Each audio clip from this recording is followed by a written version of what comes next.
నమస్తే. నేను మీ జర్నలిస్ట్ రవిచంద్ర. ఆంధ్రప్రదేశ్ మాజీ ముఖ్యమంత్రి వైఎస్ఆర్సీపీ అధినేత జగన్మోహన్ రెడ్డి గారు నిన్న హైదరాబాద్కు వచ్చారు. ఒక సిబిఐ కోర్టు పని మీద ఆయన హైదరాబాద్కి రావడంతో ఒక్కసారిగా అటు తెలంగాణ రాష్ట్ర వ్యాప్తంగా ఉన్నటువంటి మారుమూల ప్రాంతాల నుంచి కూడా భారీ ఎత్తున అటు వైఎస్ రాజశేఖర రెడ్డి గారి అభిమానులతో పాటు జగన్మోహన్ రెడ్డి గారి అభిమానులు కూడా వేలల్లో ఇటు బేగంపేట ఎయిర్పోర్ట్ నుంచి నాంపల్లి కోర్టు వరకు, నాంపల్లి కోర్టు నుంచి ఆయన నివాసం ఉన్నటువంటి లోటస్ పాండ్ వరకు, జూబ్లీహిల్స్ లోటస్ పాండ్ వరకు కూడా పూర్తిగా జనసంద్రంగా మారిపోయింది. అయితే ఇక్కడ జగన్మోహన్ రెడ్డి గారి రాక ఒక రకంగా అభిమానులకు సంతోషకరమైతే, ఇప్పుడు జగన్మోహన్ రెడ్డి గారు పోరాటం చేస్తున్నది అటు కూటమి ప్రభుత్వం పైన, వాటి అరాచకాల పైననా, లేకపోతే ఇప్పుడు ఉన్నటువంటి మెయిన్ స్ట్రీమ్ మీడియాలు అంటే కొన్ని ఎల్లో మీడియాల పైననా అనేది అర్థం కాని పరిస్థితి నెలకొంది. ఎందుకు ఈ మాట అనాల్సి వస్తుందంటే, ఒక్కసారిగా మనం క్లియర్ కట్గా తెలుసుకునే ప్రయత్నం చేస్తే, జగన్మోహన్ రెడ్డి గారు నిన్న తాడేపల్లి నుంచి ఒక స్పెషల్ ఫ్లైట్లో ఇటు బేగంపేట ఎయిర్పోర్ట్కు చేరుకున్నారు. ఎన్నింటికి 11 గంటల సమయంలో అలా ఆయన చేరుకోవడంతో ఆయన వస్తున్నారు అనే ఒక వార్త తెలుసుకున్నటువంటి ఆయన అభిమానులు, కార్యకర్తలందరూ కూడా అటు బేగంపేట ఎయిర్పోర్ట్ దగ్గర జగన్మోహన్ రెడ్డి గారి రాక కోసం ముందే అక్కడ గుమిగూడిపోయారు. ఆ తర్వాత అక్కడి నుంచి జగన్మోహన్ రెడ్డి గారు పూర్తిగా అంటే బయటికి రావడం, ఆ బేగంపేట ఎయిర్పోర్ట్ నుంచి బయటికి వచ్చిన తర్వాత ఆయన ఏదైతే కాన్వాయ్ ఉంటుందో ఆ కాన్వాయ్ వెనుక కూడా కొన్ని వందల వేల బైకులతోటి అటు కార్లతోటి ఒక ర్యాలీ నిర్వహిస్తూ ఆయన అంటే 11 గంటల నుంచి 11:45 గంటలకు నాంపల్లి కోర్టుకు చేరుకున్నారు. అంటే దాదాపుగా 45 నిమిషాలు ఒక రోడ్ షో మాదిరిగా ఆయన వచ్చేశారు.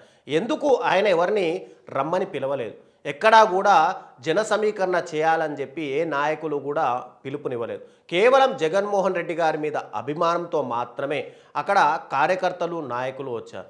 అయితే ఇక్కడే ఒక టీవీ ఛానల్లో కొన్ని టీడీపీ అనుకూల ఛానళ్లలో ఒక వార్తలు రాశారు. ఏంటంటే 11 గంటలకు జగన్మోహన్ రెడ్డి గారు రావడం, తర్వాత ఆయన ఏదైతే నాంపల్లి కోర్టుకు వెళ్ళారు, నాంపల్లి కోర్టుకు వెళ్ళడానికి దాదాపుగా కొన్ని లక్షల మంది జన సమీకరణ చేశారు.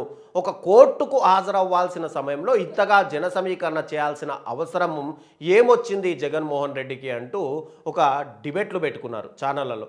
కొన్ని ఛానళ్లలో అయితే దీని మీద ప్రత్యక్ష ప్రసారం ఇస్తూనే అంటే వాళ్ళు జనాలు రావడము జీర్ణించుకోలేక ఇక్కడ జనసంద్రముగా వచ్చారు అని చెప్పి, అంటే రోడ్లన్నీ కూడా ట్రాఫిక్ జామ్ అయిపోయాయి, జగన్మోహన్ రెడ్డి పర్యటనకు ఇంత హైప్ ఇవ్వడం అవసరమా అంటూ కూడా వాళ్ళందరూ కూడా డిబేట్లు కూడా నిర్వహించుకున్నారు.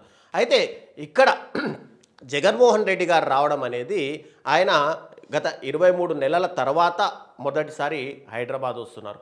అది కూడా ఆయన ఒక కోర్టు పని మీద వచ్చి అక్కడి నుంచి తన నివాసానికి వెళ్ళాలి కాబట్టి, నివాసానికి ఖచ్చితంగా వెళ్తారు ఎవరైనా సరే, కాబట్టి వెళ్ళాల్సిన అవసరం ఉంది. అయితే ఆయన అభిమానులు స్వచ్ఛందంగా రావడంతో ఇక్కడ జన సమీకరణ చేశారు అని చెప్పి ఒక మీడియా ఛానళ్లలో విస్తృతంగా ప్రచారం చేశారు. అదే గనక ఒకవేళ జగన్మోహన్ రెడ్డి గారు సిబిఐ కోర్టుకు వచ్చే సమయంలో బేగంపేట ఎయిర్పోర్ట్ దగ్గర ఎవరూ లేకపోయి ఉంటేనేమో అసలు జగన్మోహన్ రెడ్డికి తెలంగాణలో క్యాడర్ కూడా లేదు, అయితే జగన్మోహన్ రెడ్డి గారు పిలిపించినా కూడా క్యాడర్ ఎవరూ రాలేదు అని చెప్పి మరోవైపు ఒక విస్తృత ప్రచారం చేసేవాళ్ళు.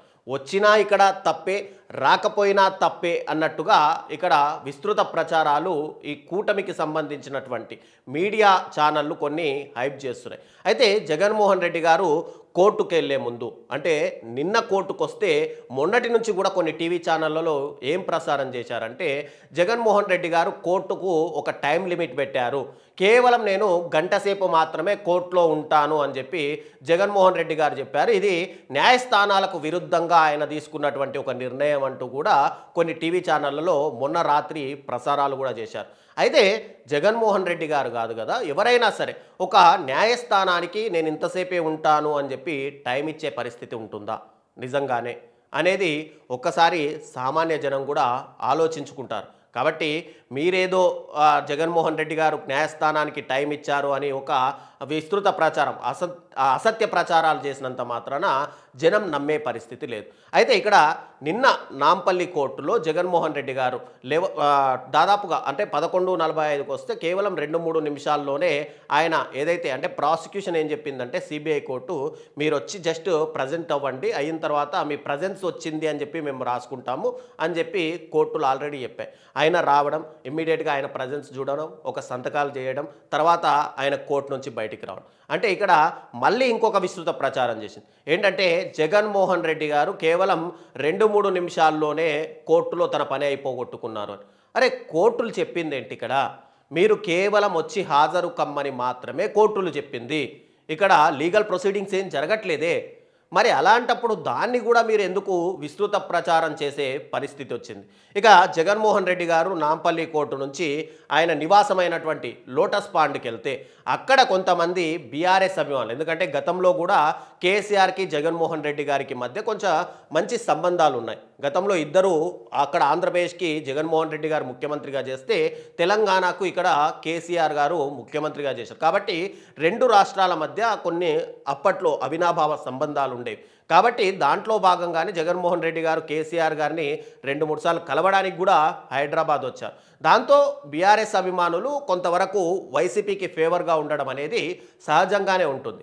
అక్కడ లోటస్ పాండ్ దగ్గర కొంతమంది బీఆర్ఎస్ కార్యకర్తలు లేదంటే వైఎస్ఆర్సీపీ అభిమానులు అక్కడ కేటీఆర్ జగన్మోహన్ రెడ్డి గారి ఫోటో ఏర్పాటు చేసుకొని బిజినెస్ మ్యాన్లో ఒక డైలాగ్ ఉంటుంది ఏంటంటే నెక్స్ట్ జెండా పాతేంగే అని చెప్పి ఒక డైలాగ్ ఉంటుంది. దాంట్లో ఒక పోస్టర్ తయారు చేసుకొని జగన్మోహన్ రెడ్డి గారు వస్తున్న కాన్వాయ్కి అతను వెళ్తూ చూపిస్తూ ఆయన ఒక ఫోటోలు దిగే ప్రయత్నం చేశారు ఆ కార్యకర్త. అయితే దీన్ని కూడా అక్కడ టీడీపీ అనుకూల మీడియాలో ఏం రాశారంటే జగన్మోహన్ రెడ్డి గారు వస్తున్నారని చెప్పి బీఆర్ఎస్ కార్యకర్తల్ని ఇక్కడ కార్యక్రమాలకు పంపించారు అని చెప్పి. అరే అభిమానం అనేది మీ కార్యకర్తల్ని మా మీటింగ్కి పంపియండి అని ఏ రాజకీయ పార్టీ అయినా ఏ నాయకుడైనా అడిగే పరిస్థితి ఉంటుందా నిజంగానే? మరి అలాంటప్పుడు మీ కార్యకర్తల్ని నేను వస్తున్నాను కాబట్టి పంపించమని ఎందుకు అడిగే అవకాశాలు ఉంటాయి? పోనీ ఒకవేళ వాళ్ళు కార్యకర్తలు వచ్చారు అనుకోండి, జగన్మోహన్ రెడ్డి గారే అంటే తనకు జన సమీకరణ చేయాలి అని అనుకున్నాడు, వాళ్ళ నాయకులు అనుకున్నారని అనుకుందాం.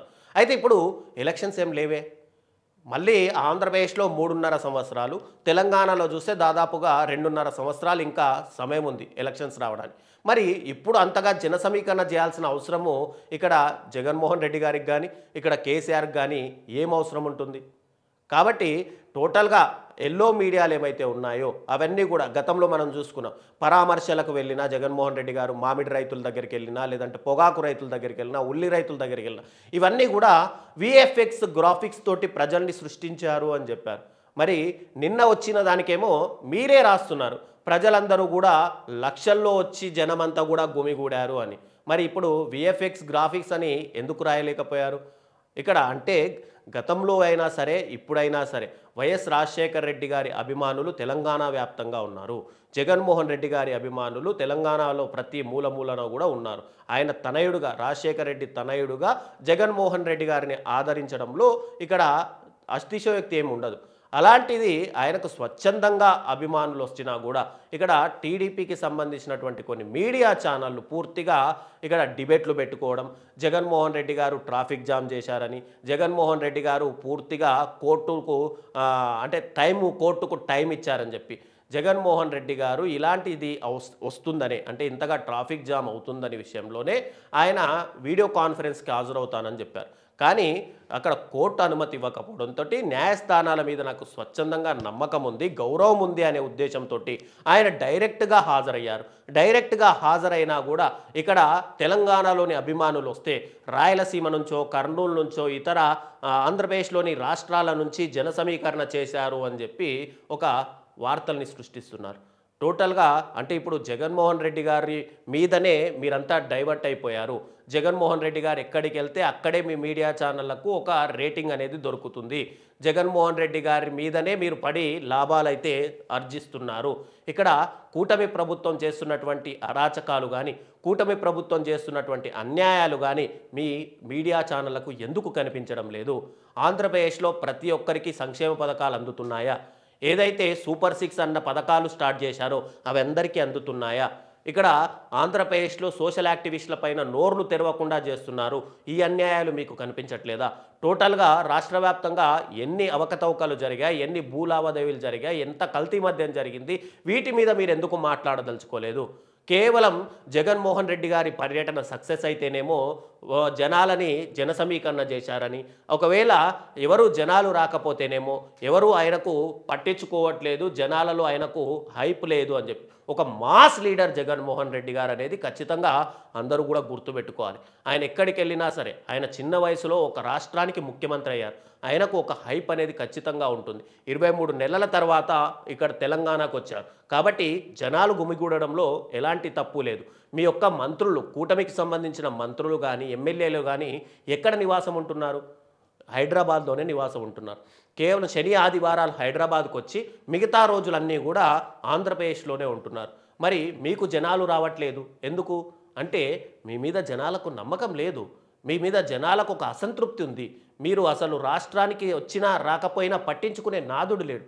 కాబట్టి ఒక వ్యక్తి పైన ఇంతగా అసత్య ప్రచారాలు చేయాల్సిన అవసరం లేదు. ఇప్పటికైనా ఖచ్చితంగా మీడియా ఛానళ్ళు అన్నీ కూడా రాష్ట్రంలో జరుగుతున్న అరాచకాలపైన, అన్యాయాలపైన దృష్టి పెడితే ప్రజలందరూ కూడా హర్షిస్తారనే విషయం ఇప్పటికైనా గుర్తుంచుకోండి.